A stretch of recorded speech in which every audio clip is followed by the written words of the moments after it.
Bapak Ibu Saudara, sebelum kita masuk di dalam pelayanan sabda, mari kita berdoa. Allah Bapa yang Maha Kuasa, curahkanlah atas kami Roh-Mu yang kudus, di dalam kami membaca dan merenungkan akan firman-Mu, sehingga kami dimampukan untuk menjalaninya dalam kehidupan kami setiap hari. Amin. Pembacaan Alkitab pada saat hari ini terambil dari Kisah Rasul pada pasal yang ke-10 ayat 34 sampai ayat yang ke-43 yang berbunyi demikian. Lalu mulailah Petrus berbicara, katanya, "Sesungguhnya aku telah mengerti bahwa Allah tidak membedakan orang. Setiap orang dari bangsa manapun yang takut akan Dia dan yang mengamalkan kebenaran berkenan kepadanya." Itulah firman yang Ia suruh sampaikan kepada orang-orang Israel, yaitu firman yang memberitakan damai sejahtera oleh Yesus Kristus yang adalah Tuhan dari semua orang. Kamu tahu tentang segala sesuatu yang terjadi di seluruh tanah Yudea, mulai dari Galilea sesudah baptisan yang diberitakan oleh Yohanes, yaitu tentang Yesus dari Nazaret, bagaimana Allah mengurapi Dia dengan Roh Kudus dan kuat kuasa. Dia yang berjalan berkeliling sambil berbuat baik dan menyembuhkan semua orang yang dikuasai iblis, sebab Allah menyertai Dia.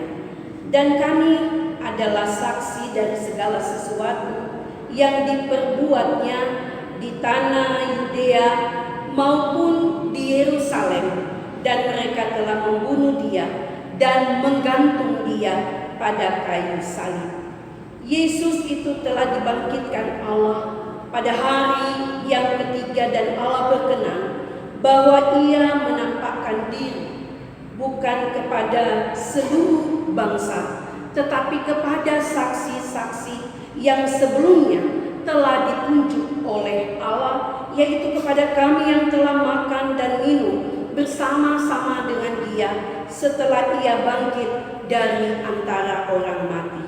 Dan Ia telah menugaskan kami memberitakan kepada seluruh bangsa dan bersaksi bahwa Dialah yang ditentukan Allah menjadi hakim atas orang-orang hidup dan orang-orang mati. Tentang Dialah semua nabi bersaksi bahwa barang siapa percaya kepadanya, ia akan mendapat pengampunan dosa oleh karena namanya. Demikian pembacaan firman Tuhan. Terpujilah Kristus. Haleluya. Haleluya.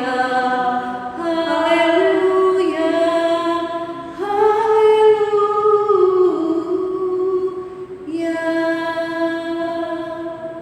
Shalom Bapak Ibu.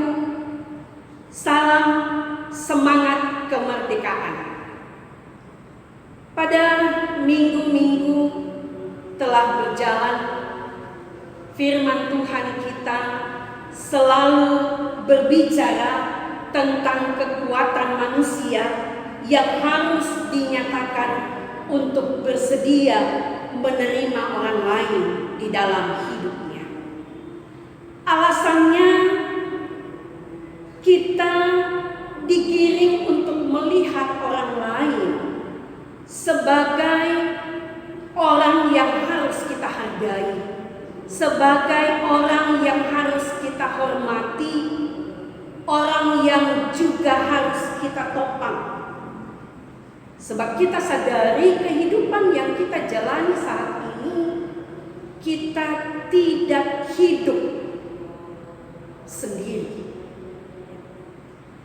Kita tidak berjalan sendiri, atau kita tidak berada dalam sifat yang dikatakan individualis,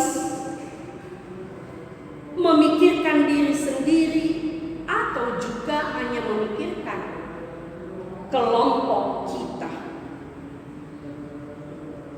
Padahal kita ada dalam konteks yang majemuk, di mana kita harus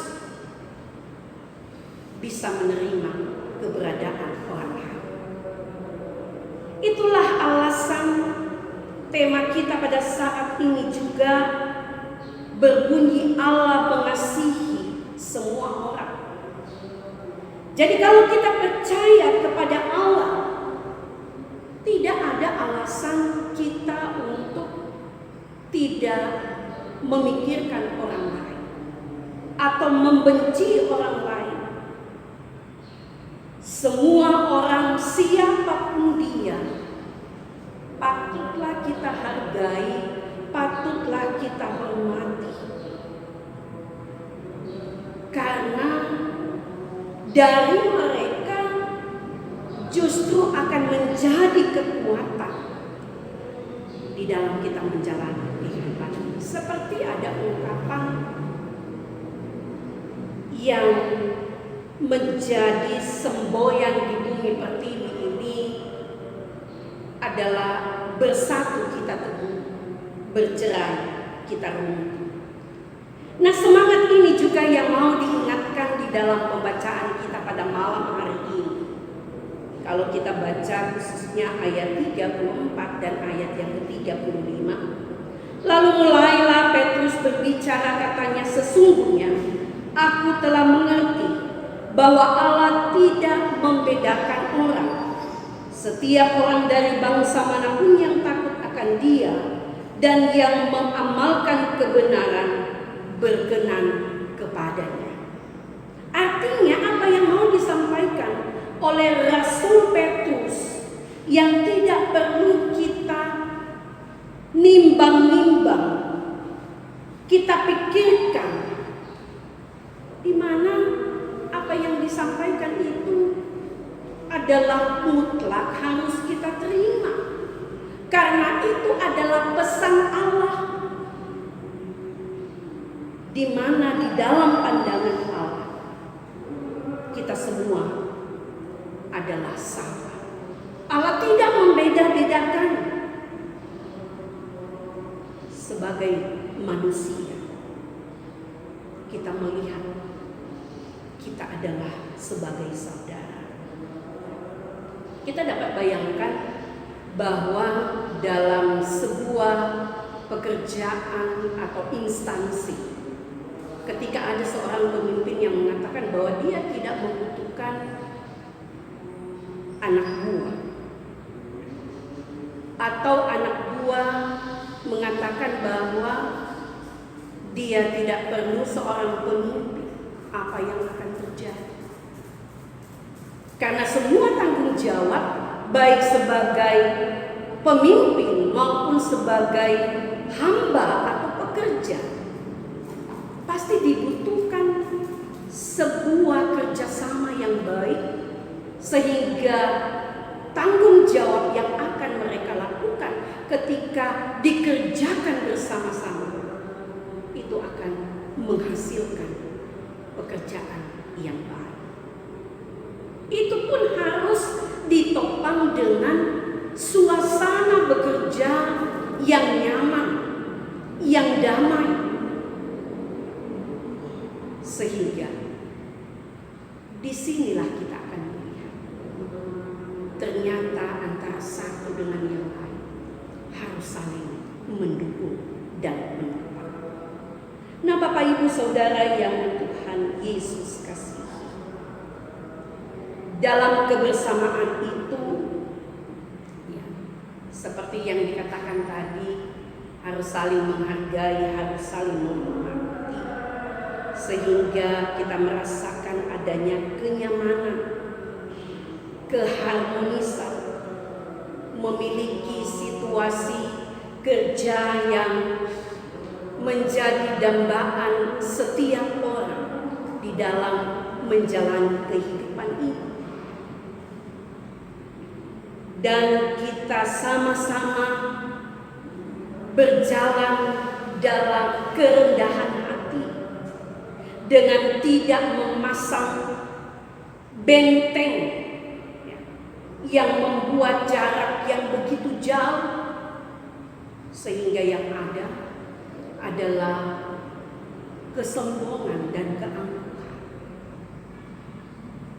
Tetapi ketika kita melihat kita adalah sama sebagai ciptaan Tuhan, kita tidak melihat bahwa latar belakang kita berbeda, adat istiadat kita berbeda. Tetapi marilah, ketika kita bisa saling menerima, yang kaya, yang miskin, kita ada dalam kebersamaan. Sebab ketika kita tidak mengasihi orang lain, menghormati orang lain, menghargai orang lain, itu sama dengan kita tidak menghormati, menghargai, dan mengasihi Allah. Jangan kita lupa bahwa kita adalah manusia yang diciptakan oleh Allah, sama, serupa, segambar dengan Allah. Jadi ketika kita menyakiti orang lain, sama halnya kita menyakiti hati Tuhan. Nah, di saat kita berbicara tentang pelayanan juga, di sini kita diingatkan untuk dapat melayani siapapun juga. Atau kita melihat siapapun mereka yang melayani, ingat bahwa tidak ada pelayanan yang dilakukan dalam nama Tuhan tidak membawa berkah.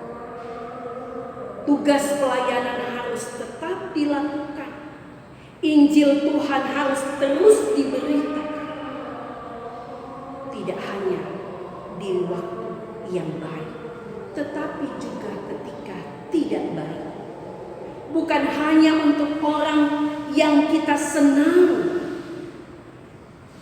atau mereka yang senang dengan kita, tetapi kepada mereka yang juga tidak menyenangi kita, harus tetap kita layani. Sekali lagi, pelayanan atas nama Tuhan harus terus diberitakan. Mau suka, mau tidak suka, itu bukan urusan kita. Saya mengingat ada ungkapan pendeta senior yang mengatakan,